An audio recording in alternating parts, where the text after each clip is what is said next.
All right.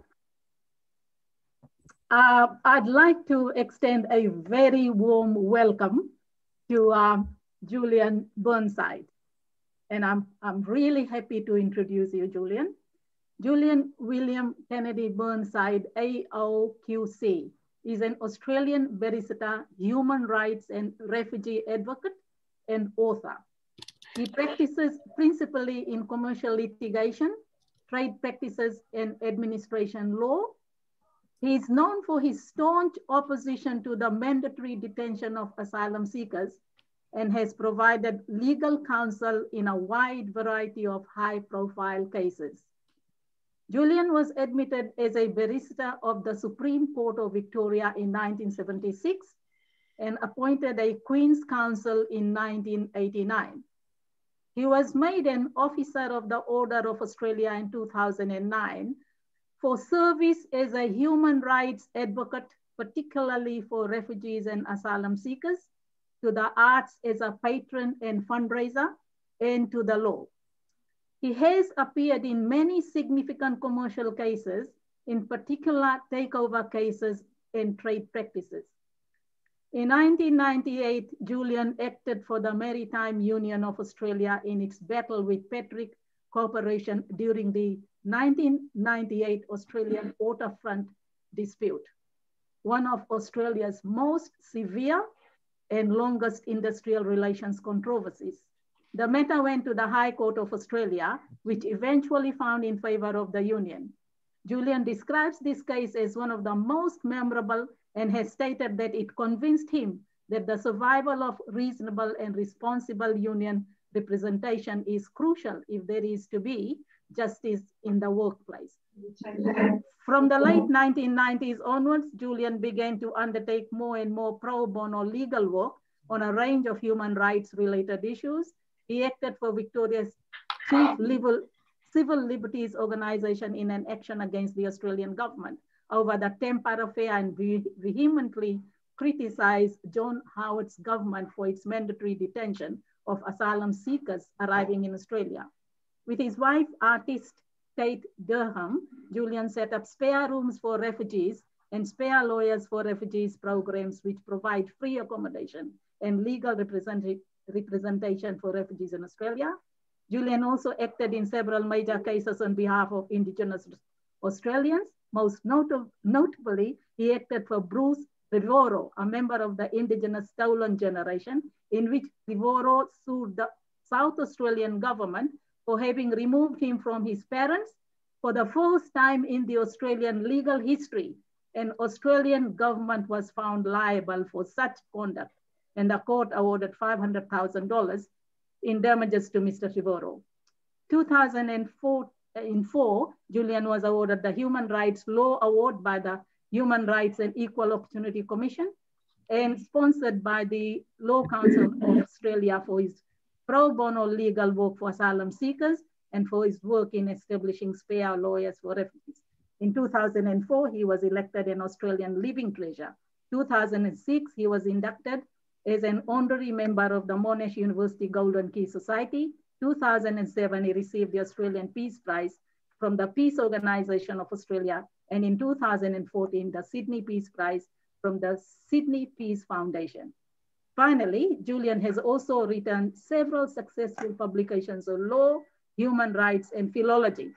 In addition to his work in the law, he is the patron of numerous arts organizations. He regularly commissions classical music, compositions, and sculptures, and is chair of 2 arts organizations. Welcome, Julian, all yours. Thank you, Carmela. I was interested, you referred to Trevorrow. The Trevorrow case was very important to me, and I learned a lot about our treatment of Indigenous people in this country. What is not well known is that Bruce Trevorrow grew up at a place called 1 Mile Camp, Meningie. Meningie is a very small town, even now, on the banks of the Coorong in South Australia. 1 Mile Camp, where Bruce was born in November 1956. 1 Mile Camp was a settlement of Aboriginal people in humpies and tents and so on, a mile outside Meningie, because in 1956, when Bruce was born, it was unlawful for Aboriginal people to live closer than 1 mile to a place of white settlement unless they had a permit. Mm. Now, Bruce was born, as I said, in November 56. He had two brothers, Tom Trevorrow and George Trevorrow. And when Bruce was 13 months old, on Christmas Day in 1957, he got very sick and was taken by some people in Meningie who had a car. He was taken up to the Adelaide Children's Hospital, an hour and a half, 2 hours drive. He was treated appropriately, and 1 week later he was better, and a week after that he was given away to a white family who lived in suburban Adelaide. The department repeatedly lied to his mother, who wrote asking where he was and how he was doing. They wrote back to her saying, he's doing quite well, but the doctors say he's not well enough to come home yet. They had given him away already. Mm. Now, the reason I mention this is that we got judgment in Bruce's case in early August 2007. And we'd waited a long time for judgment. I was actually a bit worried. I thought the judge was going against us. In any event, later that year, Kevin Rudd became Prime Minister of Australia for his first time. And he announced that the first business of the new parliament would be an apology to the stolen generations. He, being Kevin Rudd, he wanted lots of people in the public galleries in the lower house when he made his apology, and it was a very good apology, I have to say. Anyway, he wanted lots and lots of people in the public gallery. So Tom and George Trevorrow were invited, but Bruce was not the only person who's been found by a court in Australia to have been unlawfully taken from his parents. So we sent them a quick note, and they hurriedly sent him out an invitation. He got there eventually, and I think it's useful for white people to understand just how important it was to Bruce that he was acknowledged as a hero for having won his stolen generation case in the Supreme Court of South Australia. So that was my experience of Indigenous affairs through Bruce Trevorrow. Now, the other thing you mentioned, Kamala, in your very generous and extensive introduction was that I've written some books. Amongst the books that I've written was one called On Privilege, which got the best crit I think I've ever had for anything I've ever done. It was the circumstance in which I wrote On Privilege were rather odd. I got a call from Louise Adler, who ran Melbourne University Press at the time. She wanted me to write an on book on liberty. And I said, well, J.S. Mill's done that, so I'm not going to do it. But a friend of ours, who's a photographer, was in a spot of bother over an exhibition he was holding in Sydney. And it occurred to me as interesting that the arts, like the sciences, are privileged. And so I suggested that I could write something on privilege. Because of the origins of it, about half of the book is about the arts. And at one point, I refer to the arts as exposing us to the shimmer of the numinous, which is quite a good original expression. I still don't know what it means, but anyway, okay. So Kate, my wife, and I were at a party a couple of years later. We were introduced to a young woman who said that she'd read On Privilege and really liked it. And in particular, she liked a phrase she'd read in it, the shimmer of the numinous. Liked it so much she'd had it tattooed on her arm, which has got to be the best crit I think I ever had. Now, I think tonight I was asked to talk about refugees. There are two key dates in refugee treatment in Australia. Leave aside 1788. I saw a great cartoon actually a while ago. There's a blackfella standing at Sydney Cove in January 1788, and he's got a can of British paints in one hand, and he has scrawled "Stop the boats." Very, very good. In any event, there are two, apart from 1788, there are two key dates in relation to this issue. One is 1992, which is the year in which the Keating government passed a law amending the Migration Act to provide for indefinite detention of people who arrive here without a visa seeking refuge. And in particular, it provided and still provides that they should be put in detention until they are removed from Australia or until they get a visa. So that's the origin of the indefinite detention provisions. The other important date is 2001, which is the year of Tampa, when Australia's attitude to boat people shifted dramatically and became much, much crueler than before. It's worth noticing in relation to refugees that there are in fact two streams of refugees who come to Australia. Well, three streams arguably. One is refugees who are handpicked by Australians in other countries and brought to Australia as refugees. And it's a marvellous program. It is a program which I think puts Australia in a very good light and which should be emulated by every other country, but it's not. The second stream are people who come from countries where it's not too difficult to get a visa to come to Australia, work, study, tourism, whatever. And they come here by plane, which is cheaper and safer and more comfortable than coming with people smugglers in a boat. So, and people who come here with visas can clear passport control and then apply for asylum. Okay. The third group are people who come from countries where it's virtually impossible to get a visa to come to Australia. And so their only way of getting away from persecution to safety is by using a people smuggler, which is not only dangerous, it's also very expensive. The interesting thing is that it's the boat people who get treated badly by the Australian government. It's the boat people who have been the focus of attacks by the government in the last 20 years. It's the boat people who were the focus of the Tampa case.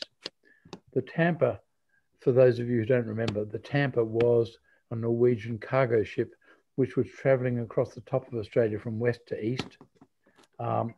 And the Australian government was aware that a small boat called the Palapa had set sail from Indonesia, was a people smuggler's boat, and it had gotten into difficulty on its way to Christmas Island. The Australian government asked the Tampa if they could keep an eye open for the Palapa, just check how it was going. The captain of the Tampa told me later that he did that, and he found the Palapa, which had begun to fall apart. He was very concerned. He thought that the Palapa might have held 50 people. He threw a rope ladder over the side of the Tampa and was amazed when 438 people climbed up the rope ladder onto the steel decks of the Tampa. Now, this was done by John Howard, who was not looking good in the polls. He knew he had to have an election later that year. And I think his thinking was that he could attract a few votes by being nasty to refugees coming here by boat. He told the Tampa that it was forbidden to enter Australian waters off Christmas Island. Christmas Island is a little piece of Australia up to the northwest of Australian territory. And anyway, the captain of the Tampa had a bit of a problem because his assessment was that a number of the people they'd rescued from the Palapa were in need of medical help and they needed it quickly. So he decided that it would be better if he was to put them ashore at Christmas Island than to carry them to wherever else he might have gone. So despite Australia's refusal, he defied Australia and he entered Australian territorial waters off Christmas Island. And that's when the Australians sent out, they did a couple of things. First, they closed the airspace over Christmas Island. Second, they sent out the SAS, who took control of the Tampa at gunpoint. And third, John Howard personally ordered that no humanizing images of any of the people rescued by the Tampa should be published. There's, I guess Murdoch was as easy a mark then as he is now. In any event, that was the so-called Tampa episode. The Tampa, the captain of the Tampa told me later he had a problem because the Tampa was licensed to carry 50 people. He had 47 crew and all of a sudden 438 unexpected passengers. So he couldn't go forward because the SAS were stopping him. He couldn't legally go back because that would be in breach of his license. And it was interesting. I spent a morning with him having coffee in his morning room, which is just a sort of public area just outside his cabin. And there are plaques all over the walls from organizations all around the world congratulating him on the way he handled what we call the Tampa episode. There's a second thing about the Tampa episode that is worth noticing. The trial judgment in Tampa, we won at trial, by the way. The trial judgment in the Tampa case was handed down in the federal court at 2:15 in the afternoon, Melbourne time, on the 11th of September 2001. Think about that. Next morning, the newspapers had almost nothing about the Tampa case. It was all about the fact that the 9/11 attack on America had happened. That's when John Howard started calling boat people illegals, because I think his reasoning was in America, all the attackers were Muslim, therefore all Muslims are terrorists, and all boat people were Muslim, therefore all boat people are terrorists. All false, of course, but you know, that was the reasoning. And he called them, all the boat people, illegals, completely ignoring the fact that they would, they only came here escaping persecution of a sort that we find hard to imagine. It's interesting to compare the boat people and the aeroplane people who apply for asylum. Aeroplane people who apply for asylum are successful in their asylum claims in between 30 and 40% of cases. So they're probably not refugees when they arrive. Boat people, by contrast, succeed in their asylum claims in more than 90% of cases. And yet they're the ones we mistreat, they're the ones we vilify publicly. And I just can't understand it. The awful thing about boat people is that the Migration Act amendments that Paul Keating's government brought in provide that they should be held in detention until they get a visa or until they're removed from Australia. That's the indefinite detention idea. I didn't know anything about this when I agreed to do the Tampa case. I knew nothing about refugees or refugee policy or refugee treatment. I really didn't know. I agreed to do the case because ever since early childhood, I felt the sun very badly. And I thought, here are these poor buggers. They're stuck on the steel decks of a ship in the tropical sun, just south of the equator. So it was that caused me to say yes to the case. But by doing the case, I met a lot of people who knew a lot about refugees. And I learned some stuff that was very uncomfortable. So I decided that it was so dreadful what was going on, our treatment of boat people, that if we could tell the public about it and persuade just 50% of the population plus one, the politics would shift. That was my thinking.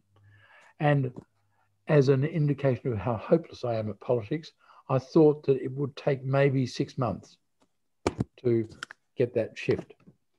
That was totally wrong.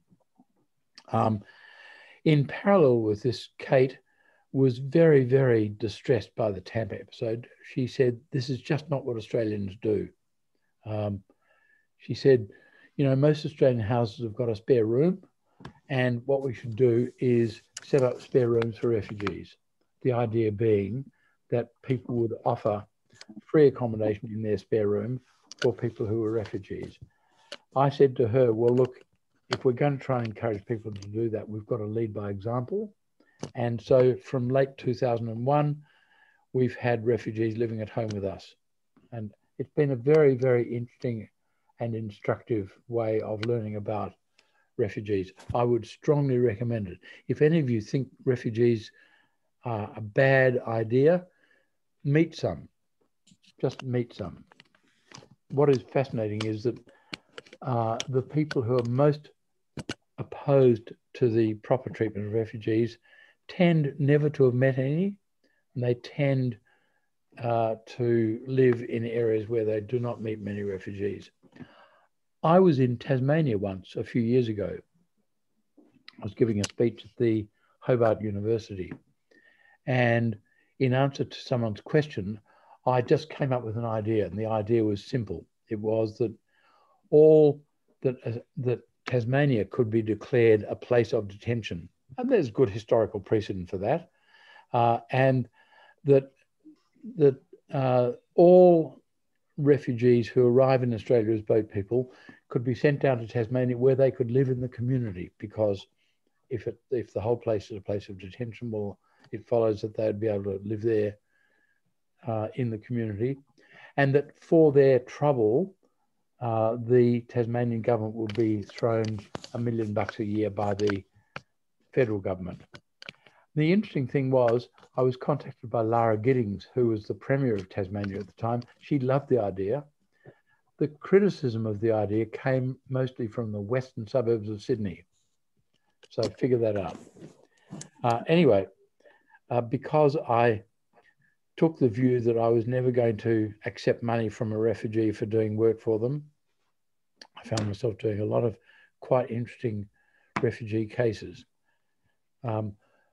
By almost the middle of 2002, I was beginning to think that my 6-month estimate was wrong, and that I should instead concentrate on other things, until I got a phone call late Sunday night, one night in May of 2002. The phone call was from someone at the Asylum Seekers Resource Centre, which I highly recommend. The Asylum Seekers Resource Centre, run by Con Karapanagiotis, does brilliant work. Anyway, it concerned a family who'd come to Australia from Iran. They'd fled Iran late one night in terrible circumstances. They was mum and dad and 2 daughters, aged 11 and 7 at the relevant time. They had arrived at Christmas Island and had immediately been sent to Woomera Detention Centre in the South Australian desert. After about a year or so in Woomera, they were all doing it tough, especially the 11-year-old girl. In fact, she was doing it so hard, she had stopped eating, she had stopped caring for herself, and a psychiatrist from Adelaide heard about this family, went out to Woomera, spoke to the parents, spoke to the 11-year-old, delivered a devastating psych report. And I think it's probably the worst psych report I've ever read. And in it, he said, this child needed daily psychiatric care. But back then in Woomera, which was already overcrowded, back then in Woomera, if you needed psychiatric care, you would get to see the visiting psychiatrist once every 7 months. She needed daily psychiatric care. So the department, perhaps to avoid litigation, sent the entire family to Maribyrnong in the western suburbs of Melbourne. And there in Maribyrnong, she continued not eating, but on a Sunday night, the Asylum Seekers Resource Centre was looking after their visa application. On a Sunday night in late May of 2002, whilst her mother and father and her young sister were off in the mess hall having dinner, this little kid, alone in their cell in Maribyrnong in the western suburbs of Melbourne, took a bedsheet and hanged herself. But she's only little, didn't know how to tie the knot, was only light, and she's still strangling when the family came back from dinner. They took her down. She and her mother were taken to the nearby general hospital.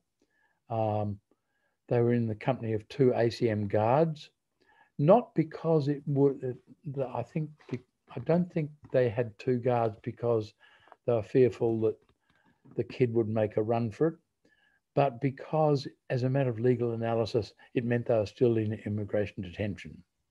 So anyway, the person from ASRC who was looking after their case heard about this, went to the hospital about 9:30 that night, said good day to the guards who know him well because he's a regular visitor there. And he said, I just want to speak to the mother to see if there's anything I can do to help. And the guard said, no, you can't see them because lawyers visiting ours in immigration detention are 9 to 5, and they sent him away. He rang me at home at 10 o'clock that night and told me the story, and that is the story. That story specifically is the reason I'm still engaged in this issue, because I find it hard to believe that Australia could treat a child so badly that she'd try and kill herself by starving herself to death and then by trying to hang herself and then turn away someone who is simply offering decent human help. It's breathtaking. I just do not think that's what this country is. Anyway, I thought at the time that it was because Philip Ruddock was such a horrible immigration minister, although there were times, with John Howard as Prime Minister, of course, there were times when Tony Abbott was Prime Minister and Scott Morrison was Immigration Minister that I began to have wistful feelings about Howard and Ruddock. But that passed. Anyway, much later, having done many cases for the refugees who were being mistreated very badly, I acted for a bloke called Amin Mustapur. Amin had fled Iran with his 8-year-old daughter. They'd been put in various detention centres around the country and ended up in the newly created Baxter Detention Centre in the South Australian desert. It was ultimately to replace Woomera. Baxter is a very interesting place, actually. It's no longer operating, but it's a remarkable place with all the buildings facing inwards so that the people in those buildings have no view of the desert. If you stand with your back to the fence at Baxter, you get a dazzling view of the South Australian desert. But if you turn around, you see 2 layers of fence topped by razor wire, and all of it surrounded by a 5,000-volt electric fence. Or at least that was my understanding of it until I was in South Australia doing a case and I had to cross-examine Jane Holton. Jane Holton, who you'll now see on the news every now and then as, what was she? She's now something to do with the health department. Anyway, back then she was connected to the immigration department, and in the course of cross-examination, I referred to the 5,000-volt electric fence surrounding Baxter, and she said, it's not an electric fence. And she paused for a moment and said, it's an energized fence. So I thought that was very important.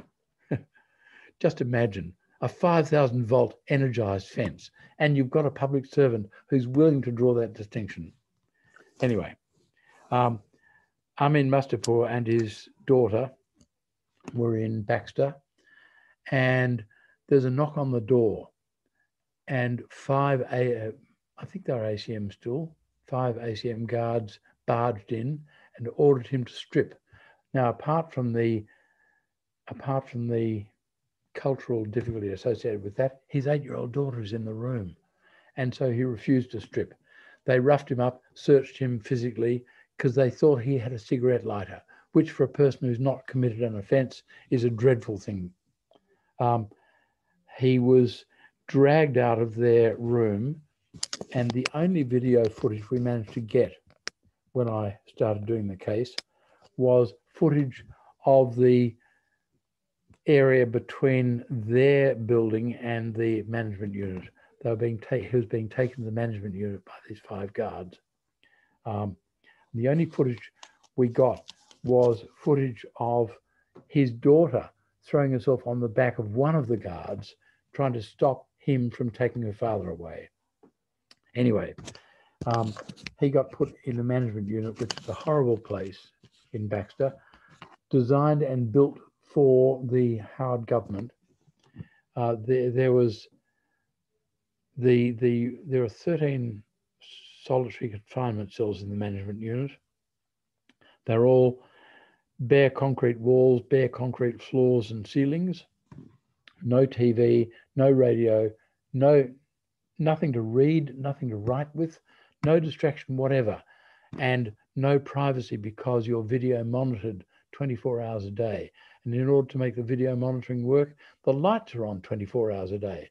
So anyway, he found his time in the management unit at Baxter appalling. Apart from the fact that he's alone most of every day, he was allowed a half-hour visit from his daughter every 24 hours. But one day, after he'd been in there for a couple of weeks, she didn't come for her visit. He complained to the person who was in charge of Baxter and was told that the daughter, had been taken into Port Augusta, which is the nearest town to Baxter. She'd been taken into Port Augusta shopping by a woman who was a senior officer at Baxter. He was assured that the daughter would be there for her visit the next day, but the next day came and went and his daughter didn't appear. He complained again, and that same person told him his daughter was now back in Tehran, and if he wanted to see her again, he should return voluntarily to Iran and he'd be able to meet her. He had a complete nervous breakdown and spent the next, I think, 6 or 7 weeks in solitary confinement in the management unit, until eventually someone pointed me in the direction of the case and we took action. The case turned out very successfully for us. I think the judge was truly shocked at what was being done to people in immigration detention. And so we eventually reached a settlement with the department, under which he was released from any further detention, and his wife and his daughter were both brought out to Australia and given visas. So after all of that, you get the result, which was the only decent result that might have been expected. Incidentally, the first case I told you about the family with 2 daughters, we eventually persuaded the court that they should have protection visas, and they were released from detention. They moved to Sydney, where they could be in close contact with some of their religious compatriots, because they were not Muslim.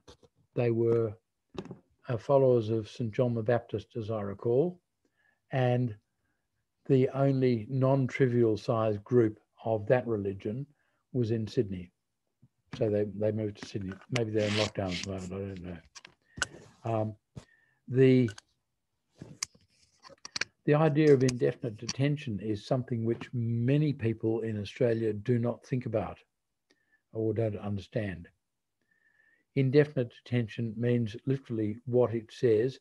And I actually know someone who was in the Keating government who says that they never imagined that it could be used the way it is used now, especially the way it is used to brutalise people, so that for them, the idea of seeking protection in Australia is less popular than the idea of staying and facing the persecution that they would otherwise escape.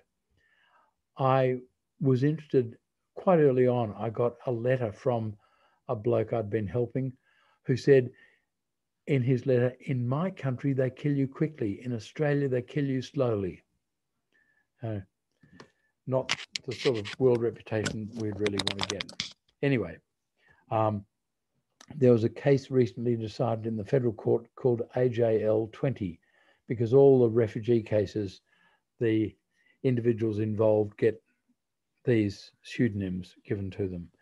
So he was called AJL 20, and he had been assessed as a refugee, but some years after getting his protection visa, he was convicted of some offence. And as a result of that, it was open to the minister to cancel his visa, revoke his visa. So his visa was revoked. And as a result of that, he became an unlawful non-citizen. He's a non-citizen without a visa. Okay, so he gets put in detention. And after many months in detention, eventually some lawyers took action on his behalf. And it turned out that the department was not seeking to remove him from Australia, nor did they have any intention of giving him a visa. So he faced the prospect of being in detention for the rest of his life, potentially. This is a person who's committed no offence. It is not an offence to come to Australia seeking asylum. Anyway, he was successful in the federal court. The Commonwealth of Australia, your government, using your tax money, appealed that case to the High Court of Australia. It skipped the full federal court, went straight to the High Court. The High Court recently handed down a judgment 4-3 in favour of the Commonwealth, saying that indefinite detention means exactly that, and it's not a condition of detention that the government should be looking at a visa application or looking to remove him from Australia. So he's back in detention now. And unless he is removed to somewhere like Nauru, which would do it for the money, he will spend the rest of his life in detention, even though his being here is not an offence. I think it's really important because since John Howard started calling boat people illegals, there has been a tendency to assume that people who enter Australia without a visa have somehow broken the law. It's not the case. Immediately after the Second World War, the United Nations was set up, and Eleanor Roosevelt, the widow of the former President of the United States, had this conception of a Universal Declaration of Human Rights.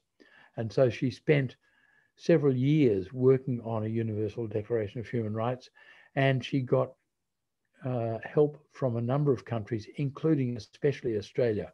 Australia then had a population of what, 7 million, 7.5 million? And it was the help they offered which resulted or helped result in the Universal Declaration of Human Rights. And interestingly, the person who presided over the General Assembly of the UN when the Universal Declaration of Human Rights was embraced by the world community on the 10th of December 1948 was an Australian, Doc Evatt. Now, what most Australians are unaware of is that Article 14 of the Universal Declaration of Human Rights says that every human being has the right to seek asylum. So not only is it not an offence in Australia to seek asylum. It's the exact opposite. In the Universal Declaration of Human Rights, in which we played a significant role, it is a right of every human being to seek protection from asylum, to seek protection from persecution. Now,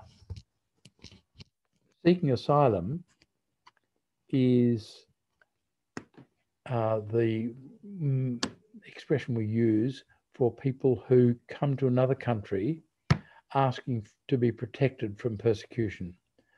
They will often be religious or other minority groups in a community, or people who are stateless and who are picked on because they're stateless. A person who is seeking asylum, if their asylum claim is accepted by the country they've arrived at, then they are a refugee, and they are a refugee all along. An asylum seeker is, in substance, a person who says, I'm a refugee, I want your protection. And the process, which shouldn't take as long as it does, the process is one of determining whether their claim for asylum is well-founded or not. The Australian attitude to asylum seekers shifted dramatically with the Tampa case in 2001. Some of you will remember our attitude to boat people coming from Vietnam in the 70s was much more welcoming, much more friendly. And we have all benefited from that in many ways. I think it is very bad for our personality, our character as a country, that we mistreat asylum seekers as badly as we do. Now, things got worse. Things got worse in 2013 when the Gillard government, and Julie Gillard, to be honest, was never very good in relation to asylum seekers. And it was either her government or the second Rudd government, I don't remember which introduced the idea of mandatory offshore processing. We had done a deal with Nauru, a small island in the Pacific, and we did a deal with Papua New Guinea in relation to Manus Island, which is part of Papua New Guinea. The deal was that we could send asylum seekers there. The deal was first arranged in 2001 during the Tampa case, but in 2013 it became automatic that people arriving in Australia at Christmas Island would be sent offshore for processing. Now, up until that time, the processing was very distinctively odd and unfriendly. Boat people who got to Christmas Island would have spent upwards of 7 days in very crowded, very uncomfortable conditions in a boat. They would have had no opportunity to change their clothes or to wash themselves, and they very often arrived wearing clothes that were caked with their own excrement. The Department of Immigration decided in its wisdom that it would interview people in relation to their asylum claim before letting them change, before letting them have a shower and clean up. In addition, they would be searched. If they had any medication, it would be taken and destroyed. If they had any medical documentation, it was taken and destroyed. If they had any medical prosthetics like false limbs and the like, they were taken and not returned. That had very difficult consequences, as I'm told by a lady I know who worked for IHMS, International Health and Medical Services. She told the story of a woman who was assessed in the relatively short time they had to assess people. She was assessed as not fit to be sent offshore. Just so that you know, sending people offshore, Manus Island was specifically for single males. Nauru was for single females, children, or family groups. Anyway, so this woman was not sent to Nauru because it was thought that she was insane, although the nature of her insanity was unclear because she didn't have any medical documentation or medications. They'd been destroyed. This woman decided that she would interview the lady and try and work out what the cause of her insanity was. It was a difficult interview because although they're across the same desk from each other, the interpreter who they needed was in Sydney, like 4,000 miles away. So difficult interview. Anyway, she eventually worked out, at the end of this long interview, she worked out that the problem was that the woman was incontinent of urine and could not walk anywhere without having urine running down her leg, and that was driving her crazy. So that's our system at work at its worst. I speak to you all as taxpayers. Your tax money is being wasted on these grotesque mistreatments of innocent human beings. You will have seen that the Sri Lankan family from Biloela, when they were on Christmas Island, they were never, the four of them were never left to walk around on their own. They were always accompanied by guards, either 3 or 4 guards. Now, the fact is that the guards cost a lot of money. Someone worked out before the Tampa case, someone worked out that if every boat person coming to Australia was handed $1 million in cash and told to go and spend it somewhere else, we would have saved money. We were spending more than $1 million per person, locking them up and mistreating them dreadfully. Now, it would have been shocking policy to do that, but there's a very important lesson in it. We have spent literally billions of dollars mistreating asylum seekers, many of whom have turned out to be genuine refugees when their asylum claims are finally determined. The fact that we spend vast amounts mistreating innocent human beings who are just giving expression to a right which we recognized in the Universal Declaration of Human Rights is breathtaking. It's not what Australia should be doing. And I think it is changing our personalities. Now, I read a story a while ago which really impressed me. It's called The Ones Who Walk Away from Omelas by Ursula Le Guin. And I strongly recommend it. Omelas is this sort of idyllic city somewhere, and it's perfect in every way. But when children reach their adolescence, they are taken to see the secret for the beauty and richness of Omelas, which is a child held in a dungeon somewhere deep underground in the city. And it is because of that child's suffering that the city of Omelas shares the beauty it has. And the story ends with these paragraphs. Often the young people go home in tears or in a tearless rage when they've seen the child and faced this terrible paradox. They may brood over it for weeks or years, but as time goes on, they begin to realize that even if the child could be released, it wouldn't get much good out of its freedom. A little vague pleasure of warmth and food, no doubt, but little more. It is too degraded and imbecile to know any real joy. It has been afraid too long ever to be free of fear.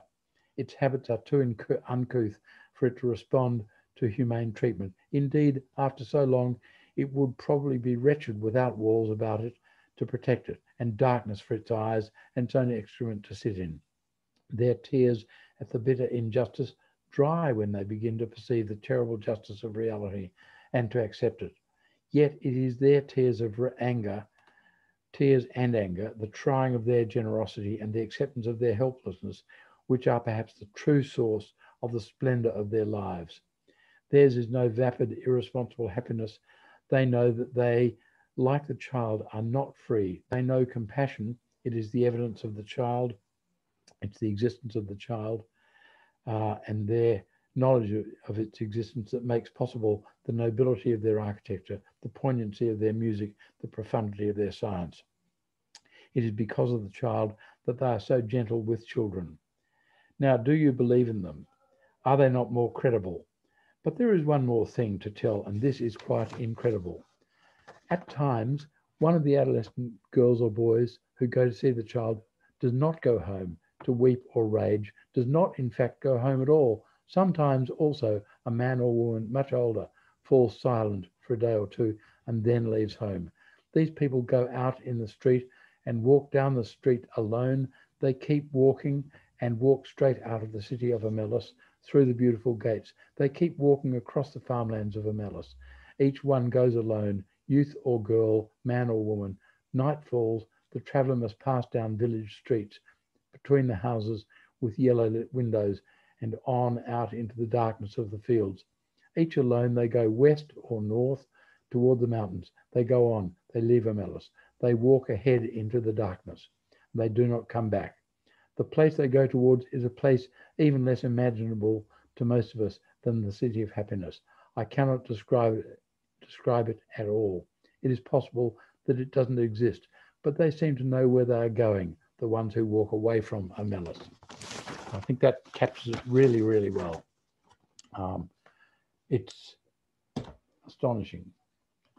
And what is nice about it is that it's genuine. It's really genuine, unlike this little piece of writing, if I dare read a little bit more. This is from the maiden speech in our Parliament of Scott Morrison MP, who's now Scott Morrison PM.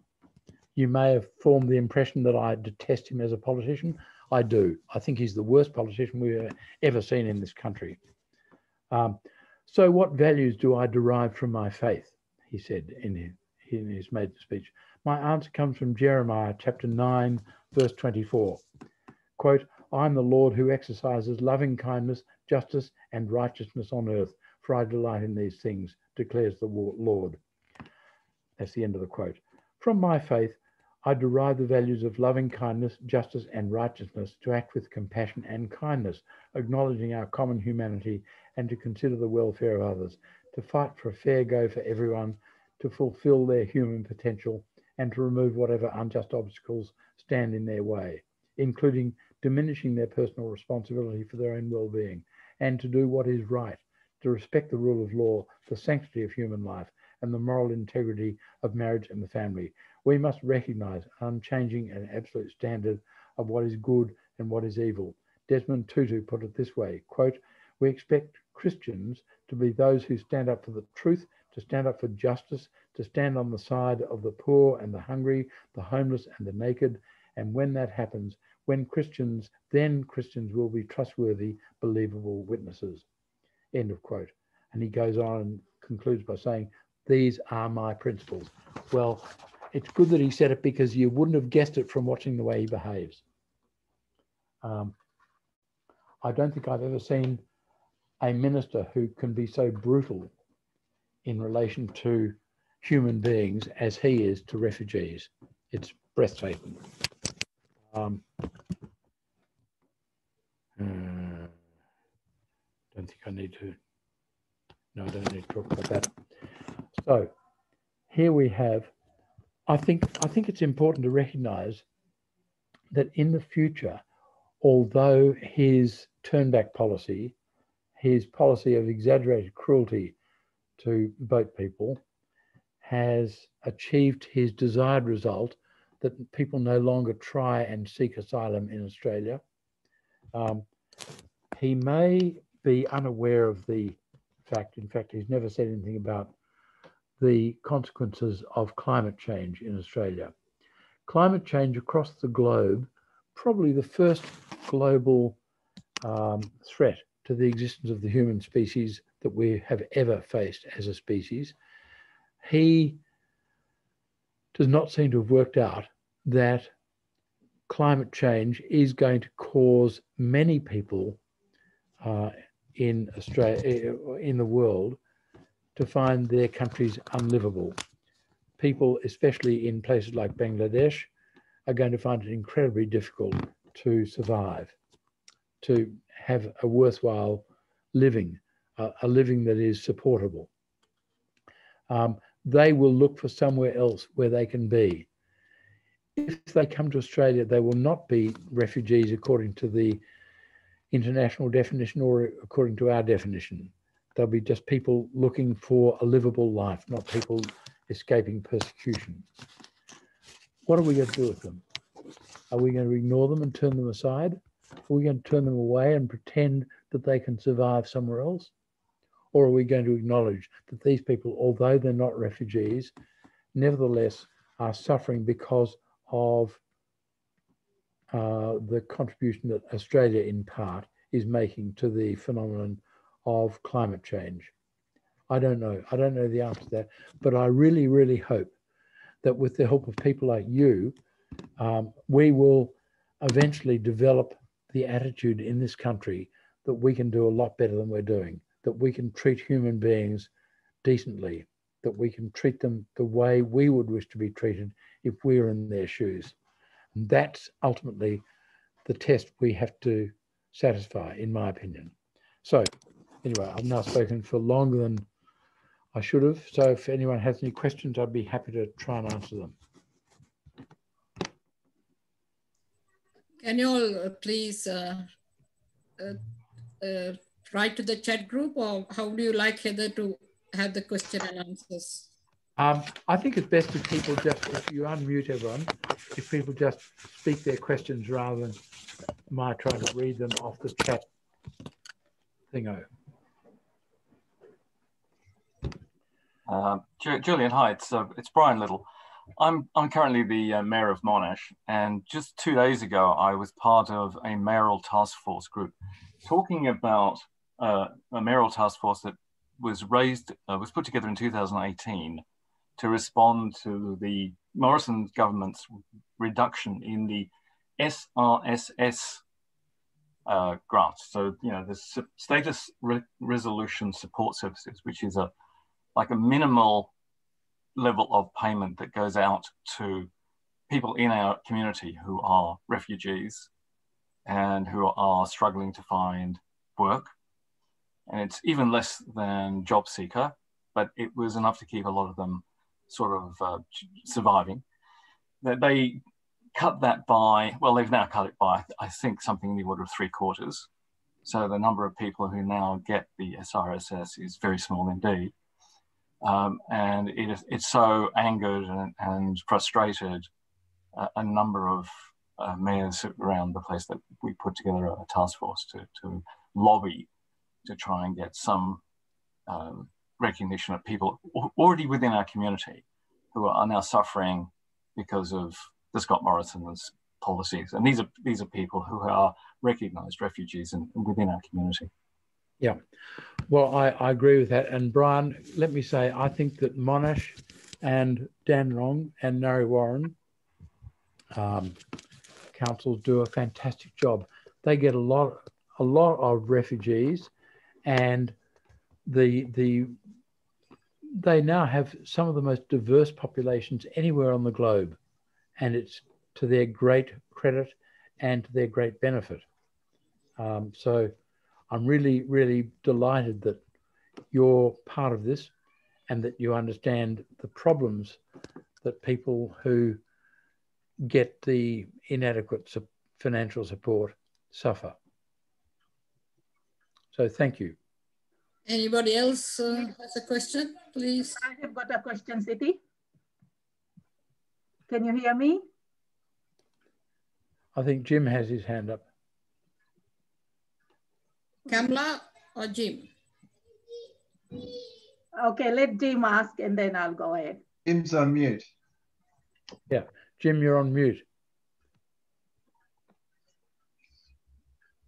Okay, are we on the air now? Yep. Thank you. Yes, somewhere in my archives, Julian, I have a newspaper article headed "A Calculated Cruelty," which was written about the then Minister for Immigration or whatever or Border Protection or whatever he wanted to call himself. And you gave a little hint there somewhere, I think, that he may, in fact, be a future Prime Minister, which sent me into sleepless nights, I must admit. If, as you say, he's exhibited very strange characteristics, do you think he went into Parliament with high ideals, and do you think the machinery changed him, or do you think that's who he was? The short answer is I don't know, but I don't think it matters a lot because he is who he is right now. And in my opinion, he is unfit for any leadership position, much less leadership of a country, especially if his ideas are so distorted and dishonest. Yeah. Do you think he's just out of his depth? No, I think he's enjoying the swim. The next question is from Kamla. Thank you, Siti. Julian, it was such a detailed, thought-provoking insight into the lives of the refugees. Now, it has certainly opened our eyes to quite a lot of issues perhaps we were not aware of. I just would like you to please suggest some of the things that we as citizens, laypersons, can do in order to perhaps bring about some, change of attitude in the government. Well, it's a very good point. The fact that you didn't know about these things is not your fault. It's because our media is so distorted. I mean, I can't get my views published in the Herald Sun or any other Murdoch paper. How do I get people to know these things? It's not something I've just discovered. So I would say the first thing you can do is find someone who apparently does not agree with your views about refugees, and you can do one of two things. Speak to them, tell them the facts, or even better, introduce them to some refugees. Have them round for a meal and have a refugee at the table. Let them figure out for themselves that refugees are not three-headed monsters. They're just human beings like us. Get them in a position where a refugee will explain to them why that refugee fled the country they were in. Why on earth would anyone go to a country with a different language, a different culture? Everything is different. We've had a lot of Afghans staying with us. Well, why? Why would a person from Afghanistan choose to spend the rest of their life in Australia? It's just, it's because what they're escaping is unthinkably dreadful. Now, most of the Afghans who've come here in the last couple of decades, I guess, have been Hazaras. And Hazaras are an interesting group. The Hazaras are visually distinctive because they tend to look Oriental because they're thought to be descendants of Genghis Khan. When they arrived in the country now called Afghanistan, many centuries ago, they were Buddhists, and they constructed the Bamiyan Buddhas, famous Bamiyan Buddhas. Those Buddhas were destroyed by the Taliban in March of 2001. And that's when a lot of Afghan Hazaras realized that their number was up.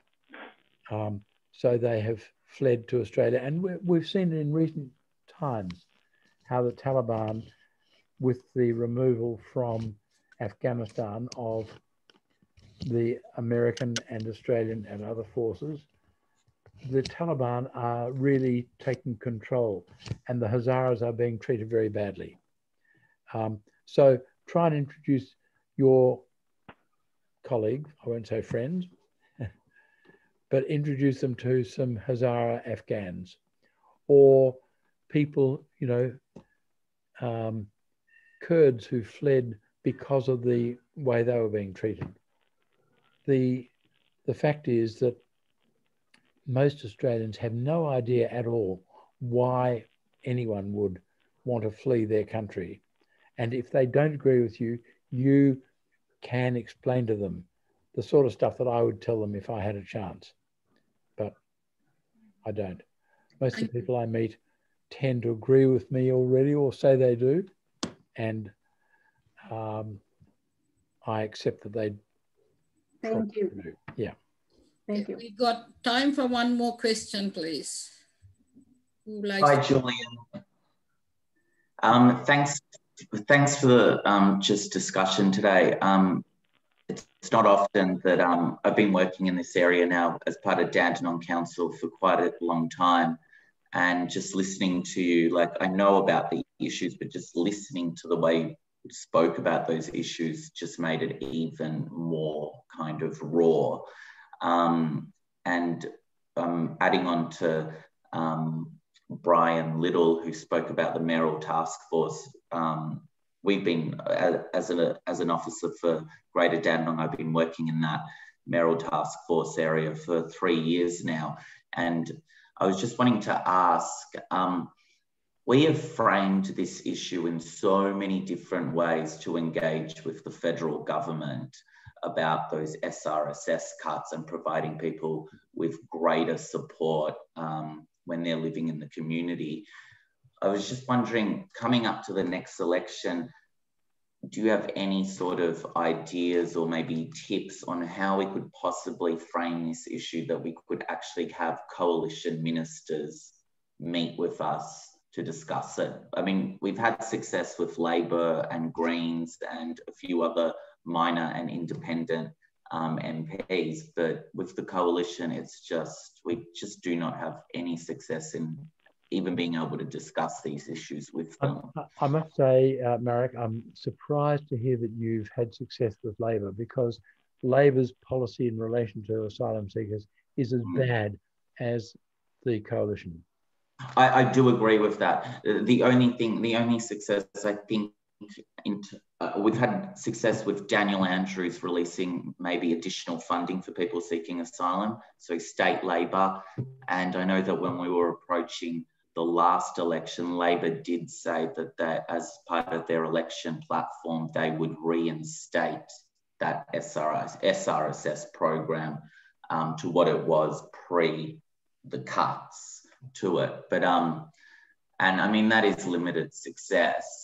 But I'm just thinking, how do we frame it? Like we've framed it as a humanitarian issue. We've framed it as an economic rationalist issue to kind of, you know, sell it to the Morrison government. But it just seems like we're just dealing with a complete banging our heads against a wall.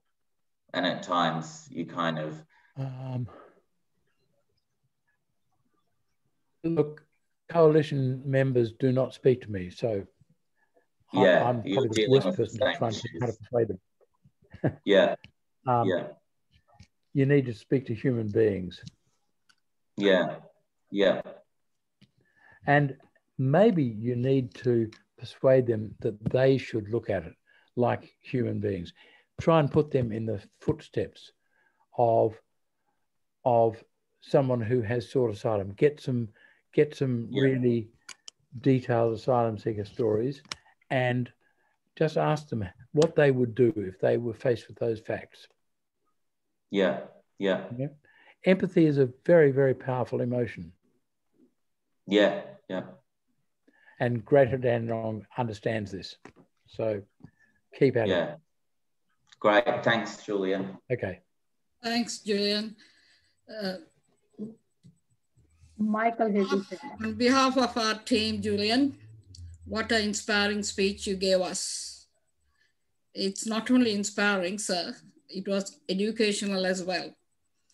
I learned a lot more about Tampa from you today, because I still can't get over the Tampa issue, because a great Australian in Kim Beazley lost the election. I'm a Labor supporter, but I'm a refugee advocate as well. I hope you can visit in person one of our, like a Harmony Day function that we have, and speak to the greater audience about your experience. It's so nice to hear the history and the stories of how the refugees, I know to a certain extent, but it is really nice to hear firsthand information. And I thank you again, Julian, for spending your time with us. I thank Kamla for getting us to MIT. And I hope, Julian, one day you'll come and see us in person, especially at the Harmony Day celebration next year. I think in March, it will be a good forum for you to come and address a cross-section of Australians and convince them of what they need to do for the refugees and for human rights.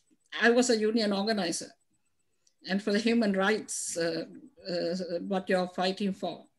Thank you. Well, can I say Kamla has done a brilliant job warming me up for all of this. And so, you know, if you want me to come along to that thing next March. Thank you. We will let you know. We would love to have you. We need to have a great speaker like you, Julian. Yes. I really admire you. And I think the whole community, I think most of the ethnic communities admire the work you do for our country and for our people and for the refugees and for the underprivileged. Thank you, Julian. And let us all join together in applauding Julian for his excellent speech. Thank you. Can I make a final comment, Siti? Yeah. I'm sure that you will all agree with me if I say that we would like to see someone like, or we'd like to see Julian in our parliament. Yeah. He tried last time. Failures are the pillars of success, Julian. I lost the union election the first time because I came from my ethnic background. But you win it eventually. Thank you. We'll vote for you. I say nothing. And we will certainly make a contribution to Asylum Seekers Resource Center, and we'll let Julian know later on. Thank you. Yashan has his hand up. Do you want to say something, Yashan? Yeah. Yashan, you are just a comment, just a small comment, not a big comment. In regard to refugees, I just wanted to mention that some of the most known people that we know on earth today, they were refugees at one stage in their life. You take it from the father of all religions, Abraham. He was a refugee. He fled from his own country. You take Jesus. You take Moses. He was exiled and he was a refugee to a distant land. You take Prophet Muhammad. He took refuge from Mecca to Medina. And he was welcome. And they became the greatest well-known movers and shakers of the world. That's all I want to say. Thank you, Sean. Thank you very much for attending. The good news is, because we have this recording, that we'll put it up on the website soon. I think some of our visitors were late, and it's a really important story to tell. So thank you everyone for coming. And is Julian still there? Yes. Could we share your speech with the other organizations that we belong to? Sorry, Julian. Julian's left? Yes, I think he must have gone. Left. I think he'll be, ask him, but I'm sure he'll be. We can put to all our organizations. Yeah. That's great. Thank you all again, and thank you for my team as well. Hopefully, together with all of us, together, we will do for the next 2 years. We'll continue to do the good job that has been done before us. Yeah. Thank you. Good night. Bye. Good night. Good night. Good night.